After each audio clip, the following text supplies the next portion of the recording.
আসসালামু আলাইকুম, welcome back to my cooking channel Shahida's cookings and tips. আজকে আমি আপনাদেরকে তৈরি করে দেখাবো চিকেন ফ্রাইড রাইস। আজকে আমি আপনাদেরকে দেখাবো কিভাবে অল্প কিছু উপকরণ দিয়ে রেস্টুরেন্ট স্টাইলে চিকেন ফ্রাইড রাইস তৈরি করা যায়। এই রেসিপিটি সহজ সরল এবং আমি আশা করি এই রেসিপিটি ছোট বড় সকলের অনেক বেশি ভালো লাগবে। আর ফ্রাইড রাইস খেতে কে না ভালোবাসে। তো চলুন আজকে আমি আপনাদেরকে দেখিয়ে দিই কীভাবে ঝরঝরে ফ্রাইড রাইস তৈরি করবেন। ফ্রাইড রাইস তৈরি করার জন্য আপনাদেরকে কিছু টিপস ফলো করতে হবে, যেগুলো ফলো করলে আপনাদের ফ্রাইড রাইসও পারফেক্ট হবে। তো আজকে আমি ফ্রাইড রাইস তৈরি করার জন্য নিয়ে নিয়েছি 1 কেজি চাউল।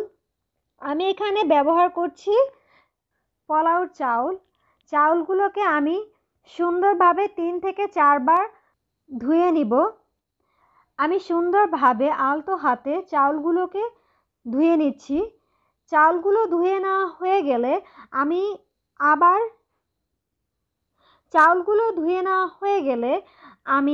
চাউলগুলোকে আধা ঘন্টার জন্য পানিতে ভিজিয়ে রাখবো। এতে করে ফ্রাইড রাইসের চাউলটা অনেক বেশি ঝরঝরে হবে। আধা ঘন্টা হয়ে গেলে আমি চাউলের পানি ঝরিয়ে নিয়েছি এবং চাউলগুলো সুন্দরভাবে ঝরঝরে করে নিয়েছি। এরপরে আমি একটা হাঁড়িতে পর্যাপ্ত পরিমাণে পানি দিয়ে দিয়েছি এবং দিয়ে দিয়েছি সামান্য পরিমাণে সয়াবিন তেল। এই পর্যায়ে আমি কিন্তু পানির মধ্যে লবণও অ্যাড করে দিয়েছি। এখন আমি পানি ঝরিয়ে রাখা চাউলগুলো ফুটন্ত পানিতে দিয়ে দিয়েছি। দিয়ে দেওয়া হয়ে গেলে সুন্দরভাবে নাড়িয়ে চাড়িয়ে দিয়েছি। এই পর্যায়ে কিন্তু চাউলগুলো আর ঢাকা দেওয়া যাবে না। ঢাকা দিলে চাউল আঠা আঠা হয়ে যেতে পারে, এতে করে ফ্রাইড রাইস ঝরঝরে হবে না। এই পর্যায়ে চাউলগুলোকে 70% সেদ্ধ করে নিতে হবে। 70% কুক হয়ে গেলে এ পর্যায়ে কিন্তু অনেক বেশি সময় নেওয়া যাবে না। সাথে সাথে চাউলগুলো থেকে পানি ঝরিয়ে নিতে হবে এবং যত দ্রুত সম্ভব রাইসগুলো ছড়িয়ে দিতে হবে। রাইসগুলো ছড়িয়ে দেওয়ার জন্য আমি যে ট্রে ব্যবহার করেছি সেই ট্রেটা আমি আগে থেকেই সামান্য পরিমাণে তেল লাগিয়ে নিয়েছি, যাতে করে চাউলগুলো ট্রের সাথে লেগে না যায়। রাইস রান্না করার জন্য চাউল অ্যাটলিস্ট 3 থেকে 5 ঘন্টা আগে রান্না করে নিতে হবে। এখন আমি চিকেনটা ম্যারিনেট করে নিব। এখানে আমি নিয়ে নিয়েছি প্রায় 2.5 কাপের মতো চিকেন এবং এখানে দিয়ে দিচ্ছি 2 চা চামচ পরিমাণে আদা বাটা। এর পরবর্তীতে দিয়ে দিচ্ছি 2 চা চামচ পরিমাণে রসুন বাটা। দেওয়া হয়ে গেলে আমি দিয়ে দিচ্ছি 1.5 চা চামচের মতো ভিনেগার এবং দিয়ে দিচ্ছি স্বাদ মতো লবণ। দিয়ে দেওয়া হয়ে গেলে আমি সুন্দরভাবে মশলাটা চিকেনের সাথে মাখিয়ে নিচ্ছি। এই চিকেনটাকে অ্যাটলিস্ট আমি আধা ঘন্টার জন্য রেস্টে রেখে দেব। এখন আমি চলে যাচ্ছি মূল রান্নায়। এই পর্যায়ে আমি দিয়ে দিচ্ছি প্রায় 7 টেবিল চামচ পরিমাণে তেল এবং দিয়ে দিচ্ছি 2 টেবিল চামচ পরিমাণে ঘি এবং দিয়ে দিচ্ছি 1 টেবিল চামচ পরিমাণে রসুন কুচি। রসুনটা হালকা বাদামি হয়ে আসলে এখানে আমি দিয়ে দিচ্ছি ম্যারিনেট করা চিকেনটাকে আমি সেদ্ধ হওয়া পর্যন্ত সুন্দরভাবে নাড়িয়ে চাড়িয়ে এই তেলে ভেজে নেব এবং চিকেন থেকে যদি অতিরিক্ত কোনো পানি বের হয় সেই পানিটাও শুকিয়ে নিব। যখন চিকেন থেকে সব পানি শুকিয়ে যাবে এবং চিকেন থেকে তেলটা আলাদা হয়ে যাবে, এই পর্যায়ে আমরা বুঝে নিব যে চিকেনটা কুক করা হয়ে গেছে।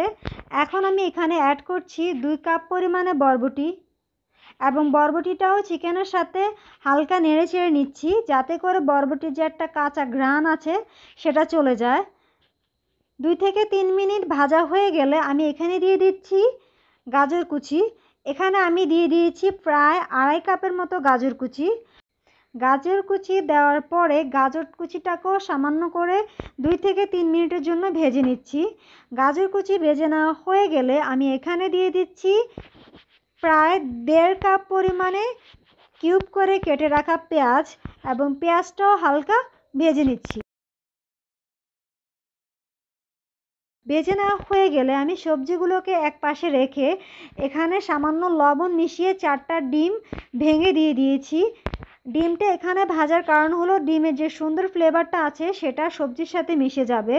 ডিম ভাজা হয়ে গেলে আমি এই ডিম ভাজিটা সবজির সাথে মিশিয়ে দিচ্ছি। মিশিয়ে নেওয়া হয়ে গেলে এই পর্যায়ে আমি অ্যাড করব 1/2 tablespoon tasting salt. Tasting সল্টটা এই সবজিটার টেস্টটা ইনক্রিজ করবে এবং সাথে এখানে একটা রেস্টুরেন্ট ফ্লেভারও নিয়ে আসবে।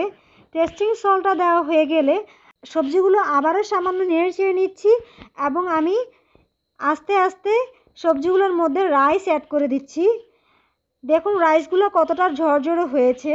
আপনারা যদি আমি যেভাবে দেখিয়েছি সেভাবে টিপসগুলো ফলো করে রাইসটা কুক করেন, আপনাদের রাইসটা অনেক বেশি ঝরঝরে হবে। এখন আমি সবজির সাথে রাইসটা মিশিয়ে দিচ্ছি।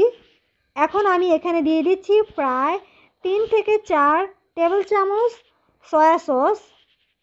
যেহেতু এখানে আমি ডার্ক সয়া সস ব্যবহার করছি সেজন্য আমি সয়া সসটা অ্যাড করে নেওয়া হয়ে গেলে এরপরে আমি টেস্টটা বুঝে এখানে আমি লবণ অ্যাড করব। রাইস দেওয়ার পরে ফ্রাইড রাইসটা অবশ্যই হাই ফ্লেমে ভাজতে হবে। টেস্টটা অ্যাডজাস্ট করার জন্য এখানে আমি সামান্য পরিমাণ লবণ দিয়ে দিয়েছি। লবণ দেওয়ার পরে আমি ফ্রাইড রাইসটা আবারও সামান্য নেড়েচেড়ে নিয়েছি। রান্নাটা শেষ করার আগে আমি এখানে দিয়ে দিয়েছি প্রায় 1 টেবিল চামচের মতো ঘি দিয়ে চুলাটা অফ করে আমি রেখে দিয়েছি। এখন আমি ফ্রাইড রাইসগুলো পরিবেশন করে নিচ্ছি। দেখুন ফ্রাইড রাইসগুলো কতটা পারফেক্ট হয়েছে। আমি আশা করি এই রেসিপিটা আপনাদের কাছে অনেক অনেক বেশি ভালো লেগেছে এবং আপনাদেরকে পরবর্তী রেসিপি দেখার জন্য আমন্ত্রণ রইল। আজকের মতো আল্লাহ হাফেজ।